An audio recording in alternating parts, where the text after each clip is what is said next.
Once more, good morning, Trinidad and Tobago. Trinidad and Tobago, a twin island state. You're listening to the program You and I on PSA, exclusively on the Street 91.9 FM, and it's hosted by the Public Services Association.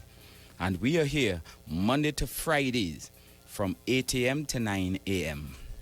I expect that the second vice president is on his way.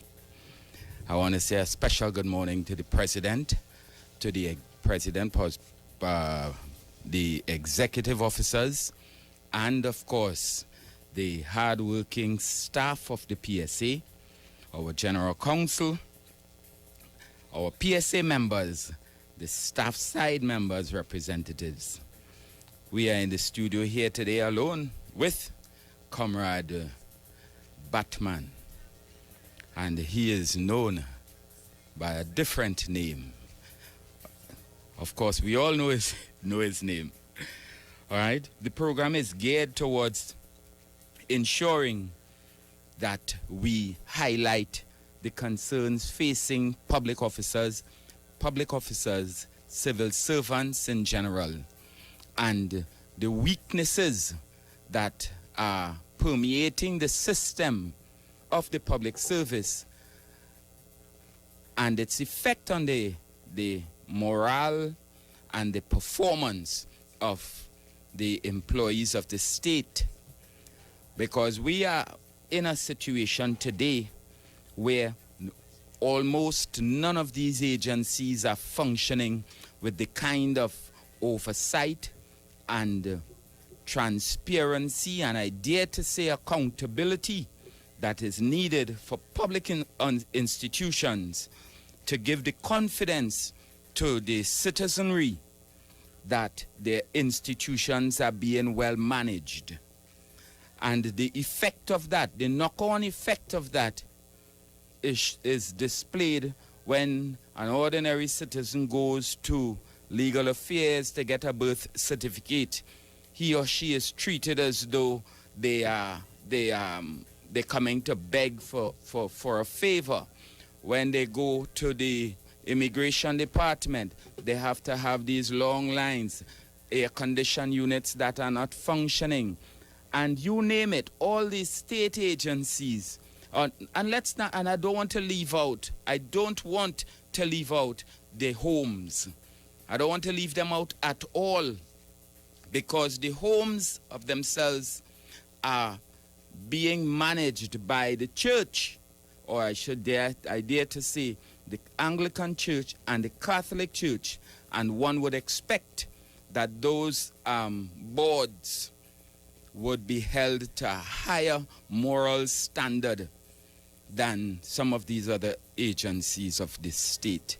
It is public monies being used to run and to manage the affairs of these homes, and we are seeing some mischief and frightening information coming out from these homes in terms of the performance. Nepotism at its worst, but we will come into that. The objective here of this program, by bringing all these sins of these institutions to you, the general public, is to let you see that it's not only about bread and butter and about salaries that public officers are making an issue over.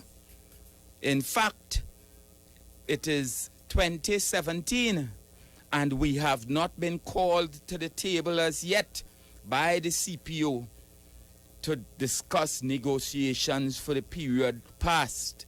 I do not know, wrong, the PSA is concerned, what is happening. But that is not the focus here right now. The focus is how is the state agencies and the public service being managed, how it's being managed, and how the systems are functioning.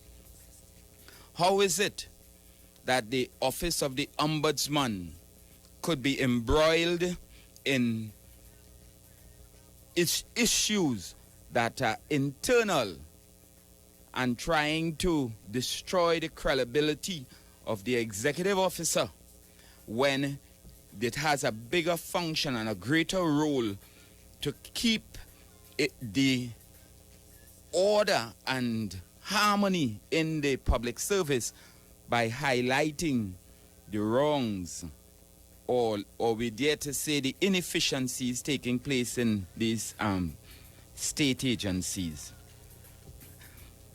How is it that the CPO could sit down in his or her chair for years and not call to the table the Public Services Association and the other recognized unions with a view to looking at the issue of the reclassification of the jobs in the public service, to keep those jobs under review so that the jobs will keep pace with the changes that Trinidad and Tobago is going through as a modern twin island state? How is it that the service commissions could keep 17,000 vacancies empty without filling them, and there is no accountability? What is going on? How is it that these permanent secretaries can take a hands-off approach to the issue of manpower management in their various departments and ministries as it relates to issues of acting, promotion, filling of vacancies, having performance appraisals done so that these very public servants can have their increments paid on time, recognizing that the pay is so insignificant in the public service. But public servants don't only do it because of pay, they do it because service to one's brother and sister is an obligation that we all take very seriously. How is it that the HROs or the HR department is running that activity or conducting that activity with no reference to the performance appraisal manual that has been agreed to between the CPO and the PSA, and there is no accountability? How is it that the oversight committee, which was established to review how the HR or the devolved functions in the public service, the functions that were devolved by the Service Commission to each and every permanent secretary and the HR department, how is it that that department is not functioning and nobody is saying anything? There is no accountability in the system.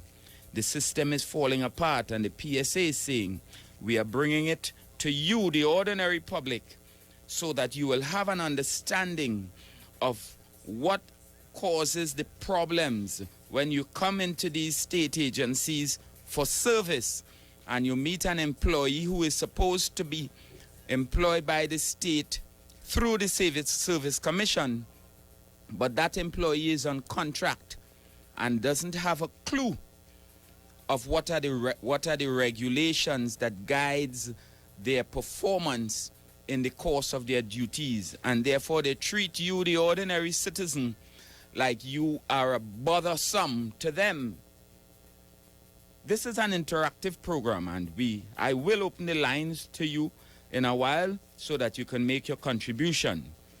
The numbers to call is 622-9154, 622-9154, 622-3303, 631-0219, and in Tobago it's 639-0791. We are putting up a resistance simply because the systems themselves are falling apart, and we want to hear from you. You can also send your questions via our official Facebook page. That is PSA Trinidad.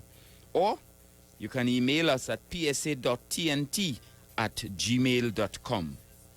Because clearly we intend to put up a resistance.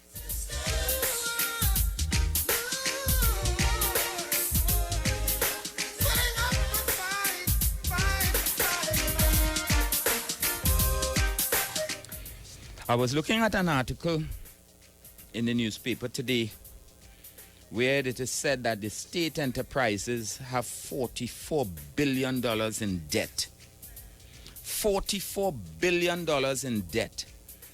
And while it is replete with information that will be of interest to the public, I want to come to the last paragraph that says that they need to ensure that no entity should be asking to be given any money to pursue an enterprise if they don't have a strategic plan.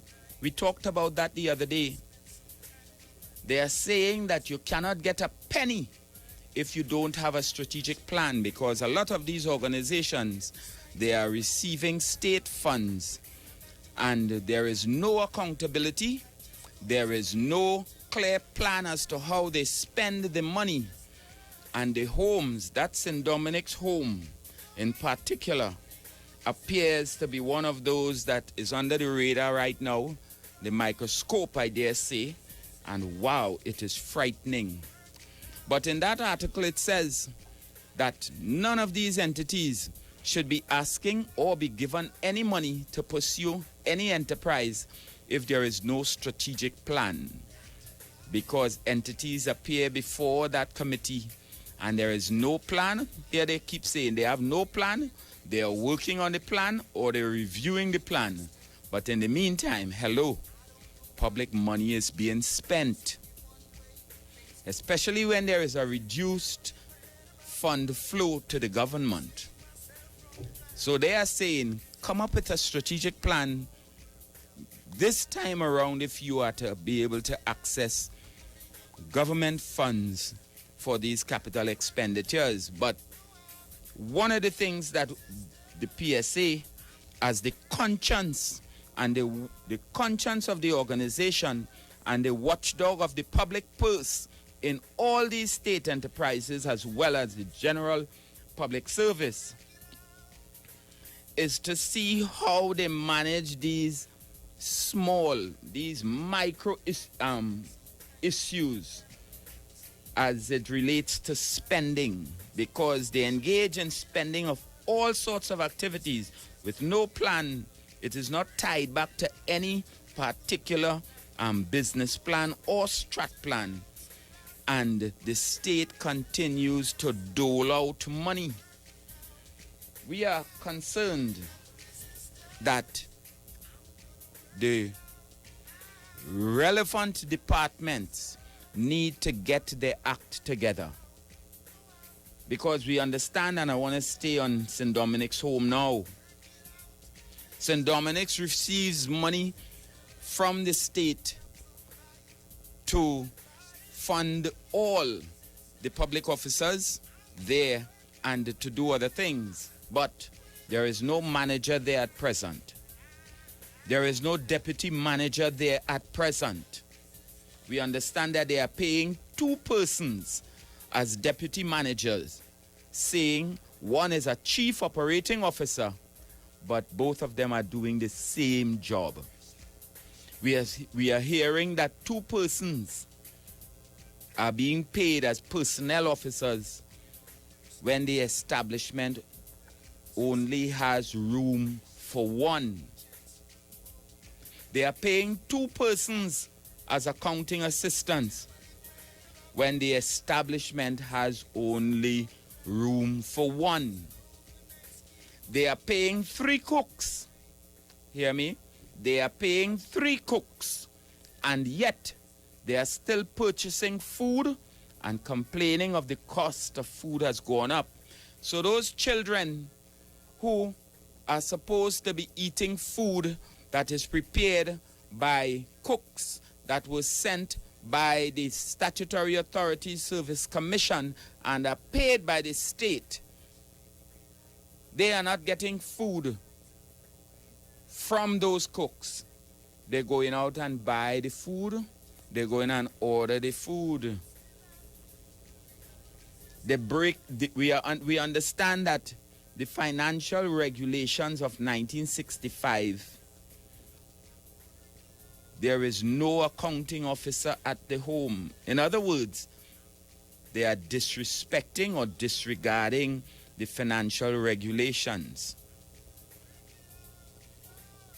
We understand that $322,000 that should be used to the building for the building that NIPDEC is now paying $8 million to do has disappeared. $322,000 that should be used for the building at the homes, for which NIPDEC is paying $8 million to do the construction. They can't find it.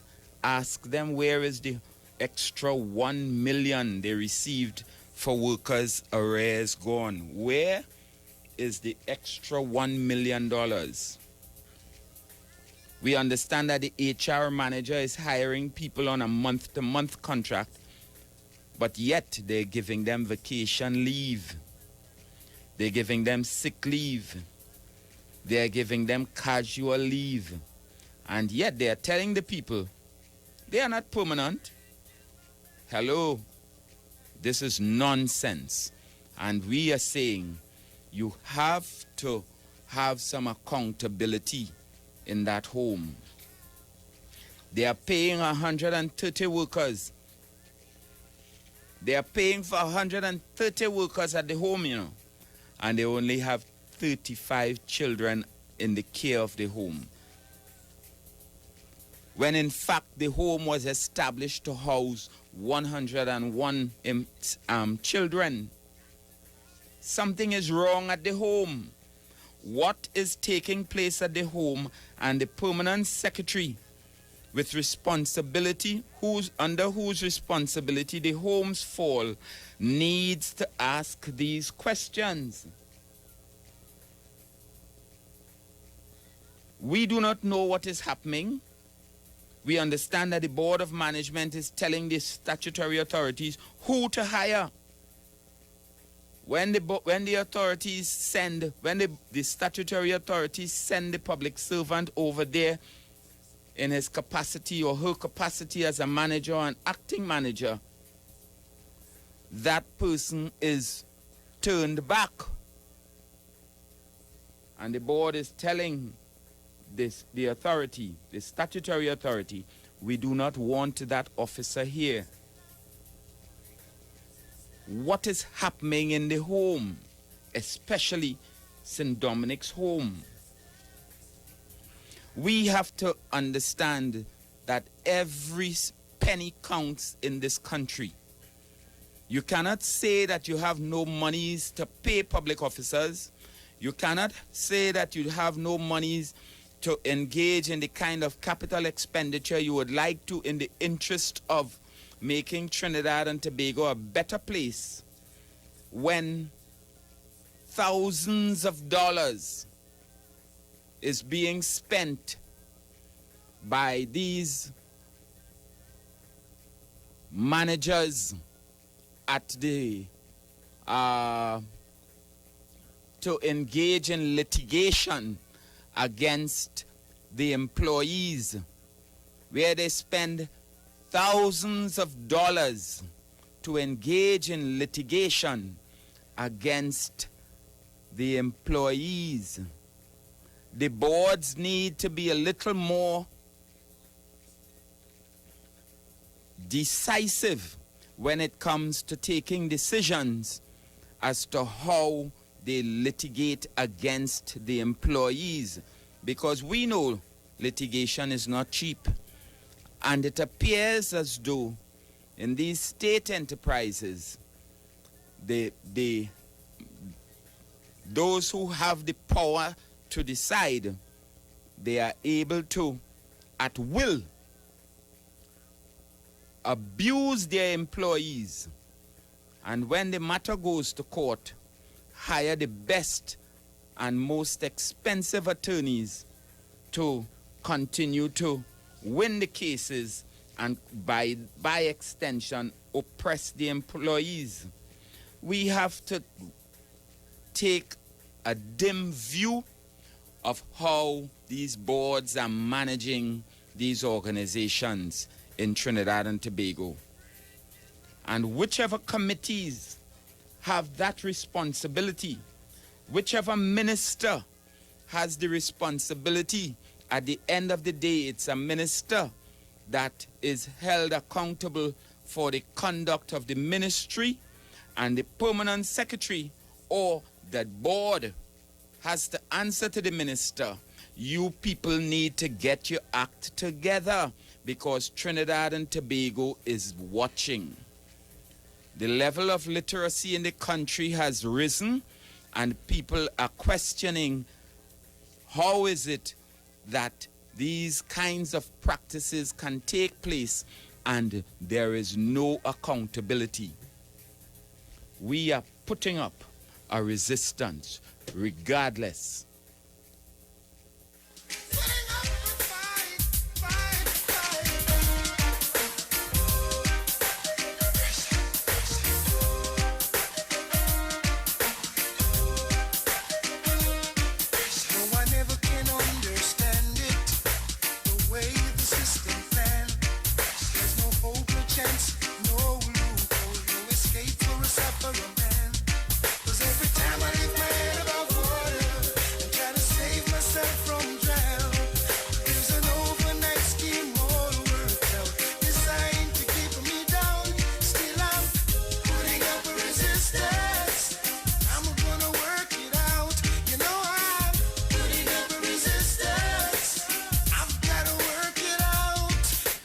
We understand that there's a company registered at the home, Trinidad and Tobago.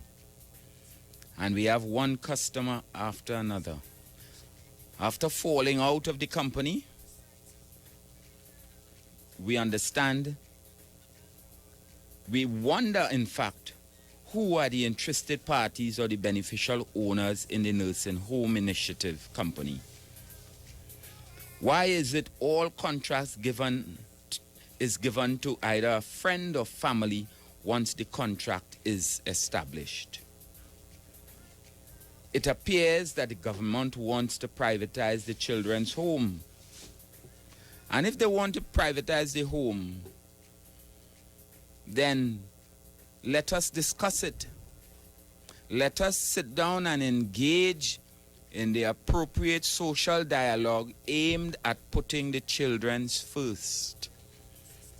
Let us have the discussion so that at the end of the day, we wouldn't have the state being blamed for being irresponsible and careless when it comes to our children and the welfare of our children. We cannot understand why the board is refusing to acknowledge the appointed manager and deputy manager at the home, which was appointed. That manager was appointed by the SASC. We can't understand that. We are really questioning these things because we would like to see the church be held to a higher standard in its dealings at these institutions. Whether we like it or not, the systems seem to be falling apart.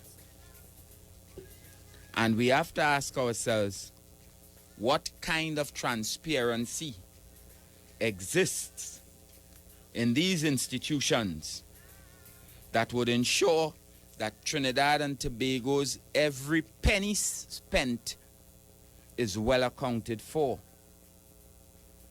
Because if we throw our hands up in the air and say, well, we have issued them with the funds for them to take care of the children, and we do not do the right kind of, or I dare to say, due diligence, when the accountability time comes, somebody is going to want a job. Somebody is going to want a job, because every public servant, and if you multiply every public servant by 7, when it comes to that time of the year when we are going to call you to account, you are going to understand that you didn't do well enough as a minister, and therefore we will have to review your contract. The public service is not anybody's private parlor, and none of these state agencies and private state enterprises belong to any one individual. The Public Services Association says, let us meet, let us discuss the issues, and ensure that there is transparency and good governance in the affairs of the state, because every citizen is entitled to benefit, to have his or her standard of living improved as a result of the kinds of funds expended. And for that, we'll be putting up a resistance.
There is health and safety issues taking place at the Tacarigua home.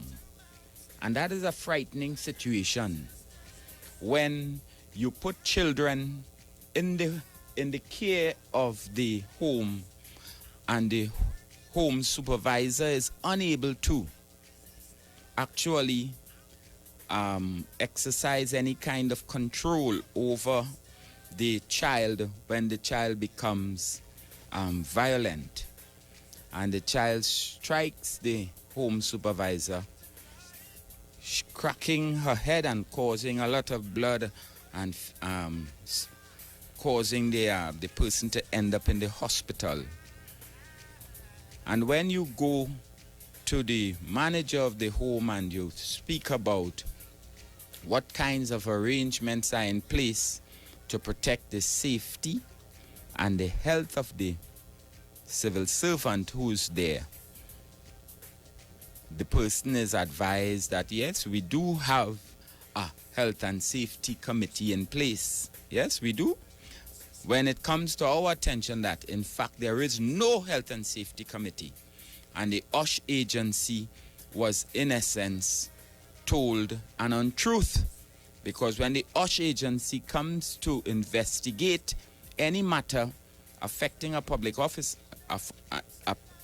any matter in a public enterprise, there is supposed to be a health and safety committee in existence once the enterprise has more than 25 persons in its employ. There being no health and safety committee, when the matter is reported directly to the OSH agency and the OSH officers attend to the issue, they are told, no, we have a committee in place and they are going to look into it. What does that mean? Of course, what it would mean is that the agency's officers would leave the place and leave the issue to be handled by the Health and Safety Committee. But that is not so. It is not so simply because there was no Health and Safety Committee there at Tacarigua home. I mean, you know the effects of that. Somebody lied to the public authority. That is what it means. And that is the state that our state agencies are descending to, and nobody is being held accountable. Public servants are being exposed to violence. They are being treated in a manner that says, you will wait until we are ready to discuss terms and conditions of service. You are going to wait, or you are going to be guided by whatever standard we are going to introduce as it relates to performance appraisal systems. You are going to have your jobs expanded, your duties expanded to the point where you are doing 4 and 5 persons jobs and you can't complain. And when the member of the public comes to ask to seek a service, he runs into an employee that doesn't even know that he has a duty, that it is part of the regulations that he is supposed to be courteous to members of the public. And if he isn't, it can be misconduct. The public service, we are saying that you have to, these permanent secretaries, you have to start taking control of your departments. Let us get these vacancies filled in the public service. Get the Service Commission to get off their seats and fill the vacancies, not with contract workers, as we see the public administration minister wanting to do as a stopgap measure. Not with contract workers, because there are 17,000 vacancies on the establishment of the public service that needs to be filled. There is a responsibility of the CPO to reclassify all the jobs in the public service as the need arises, so that it can keep pace with the changes that Trinidad and Tobago is experiencing, so that you will not have to have plasters, short-term plasters, put on the sore of not enough employees to perform the jobs in the form of contract employment. We need to accept that public officers are being paid salaries that are way below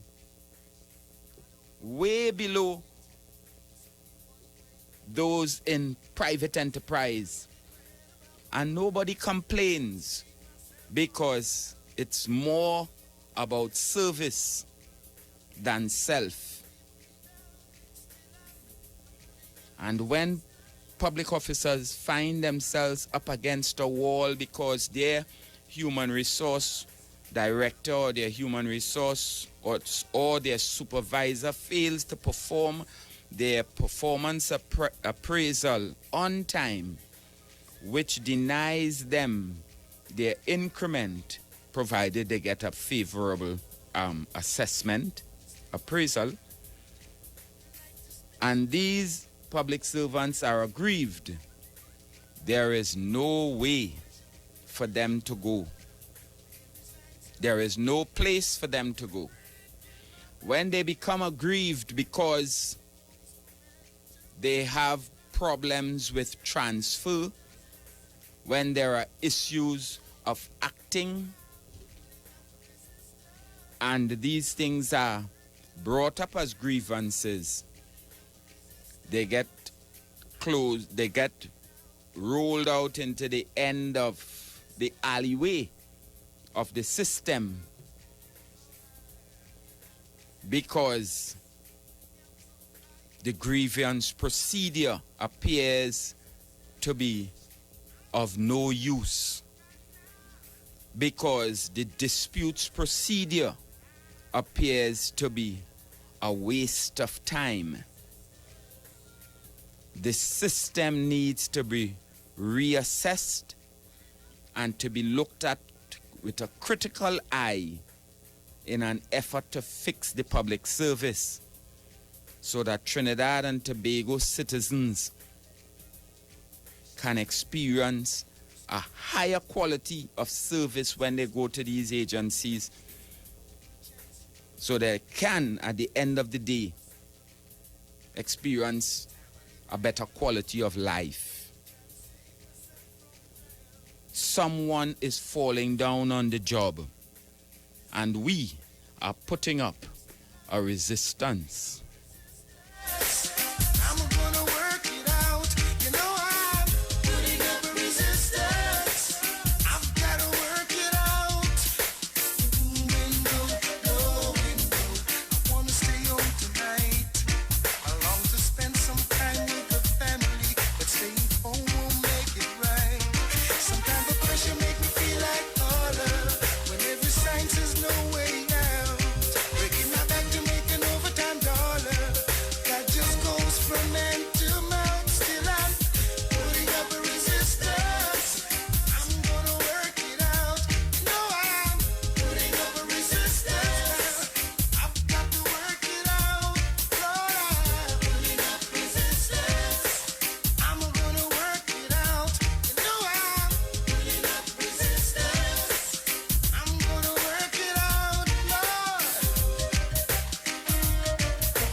Caller, good morning. Yeah. Hello, good morning. I am the person who asked the questions yesterday before the show went off. Yes. Yeah, so I'm following the conversation now. And one of the questions that I still want to hear answered is if these contracts or agreements had any legal bond when they were being signed, and if there is the court, which maybe might be the industrial court, where they could go for redress when all these questions that you ask them cannot be answered, so that there will be some form of redress for the public servant. And I was asking to how powerful is the industrial court's decision. Those are some of the questions that I asked, apart from others that I think you probably addressed in your dialogue just now in your introduction. So I just wanted to further those questions to find out if you have any answers for them. Thank you. Yeah, thank you very much. Yeah, you're welcome. The questions are very relevant, and what I was alluding to is that there is a dispute wrong. There is a grievance procedure whereby if a public servant is aggrieved by a decision taken by her supervisor or even by the service commission which affects him or her adversely, there is a procedure for dealing with that. And part of it has to do with the union, that is the executive, having a meeting with the management with a view to addressing the issue. Failing which, depending on where the grievance originated, we will end up by the CPO with that particular grievance, because it is related to terms and conditions of service. But I don't want to block the opportunity for others to bring in their calls, so let me take this other call. Good morning. Good morning, sir. Good morning. I've been listening to you, and I'm so appreciating what you're talking where corruption is concerned in this country and wherever it's taking place in this country. Because you know what? If this government is going to tell me that they're about to open a reservoir, the first thing I would tell them, or a dam, first thing I tell them, check your leakage first. Then I'll believe in what you're doing. Don't open another reservoir when leakage continue. So this is what is happening in our country. In a dangerous situation, sir. And I pray to God that you can hold a much higher office of being the Prime Minister if you can really work on the corruption that's taken this country once and for all. Because we are suffering this thing, and every day we talk about it, and it goes on everywhere, sir. Thank you very, very much for your program. Thank you very much, comrade. We have another call. Yes, good morning. Yeah, morning, Comrade Joe. Yes, comrade, good morning. Morning. I'm up here at the St. Mary's home right now, right? Expecting the OSH inspectors to be here this morning to investigate the matter. Excellent, Mr. Second Vice President. Concerning the employee who was damaged on the job and so on. But the caller before, right, that asked about whether the agreements and so on, how strong are they?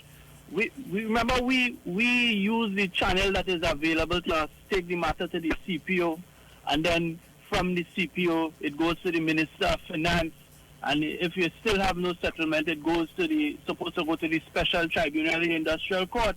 But that entire system is being frustrated as well, right? And for some reason, those mechanisms where the grievance procedure supposed to function in defense of the civil servant is deliberately, I want to believe, being blocked, right? So that civil servants can't get the redress they ought to get. And these agencies that survive off of government subvention, I was going through the estimates last night, doing a little research, right? All these agencies, the blind welfare, the homes, the zoological society, they are whole establishments, public officers in these positions, and they are coming to Parliament every year, right, and passing a budget, providing monies to pay the salaries for all these workers, and these vacancies are not being filled, but these agencies are collecting these subventions, right? And in some cases, up here at the St. Mary's home, the job of the juvenile home supervisor, right? You're taking that same job spec and hiring some people on contract, calling them caregivers, and paying them a paltry sum of money. Not the money that's being released from the government to pay a juvenile home supervisor to do the work, You're getting some watered down something. and they're paying them a paltry sum. What are they doing with the rest of the funds? What are they doing with the money? What are they doing with the money? That is the corruption that's taking place. That's not leakage, you know. That is not leakage anymore, brother. And it's happening throughout these even in the denominational schools, people not receiving their salaries. Imagine the SASC putting people to act in positions, and the in this case in the zoo, they're taking away the acting from the worker, and they couldn't give a. I don't want to use the type of language I like to use it about the SASC, right? That's the service commission. They don't care. They don't care, right? And these are public officers.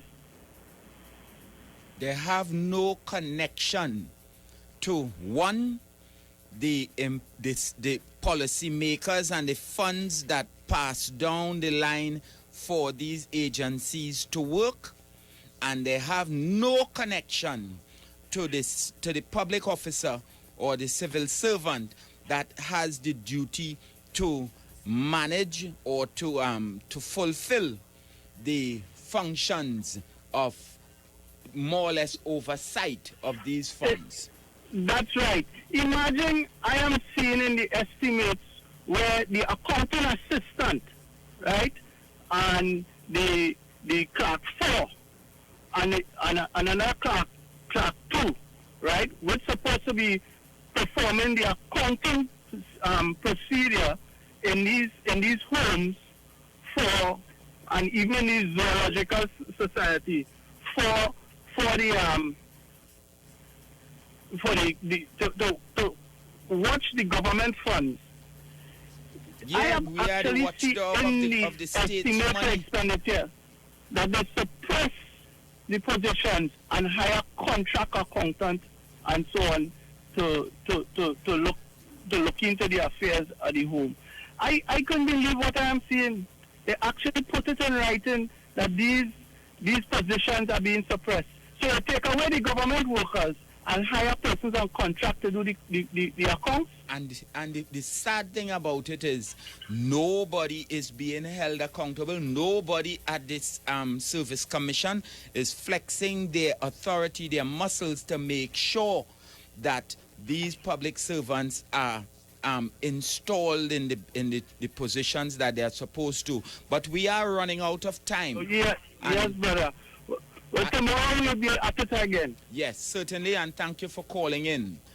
All right, comrade who brought in the questions, I will not forget it, but the second vice president would have also answered it in some way, because the system itself is falling apart as it relates to disputes, as it relates to the settlements of disputes.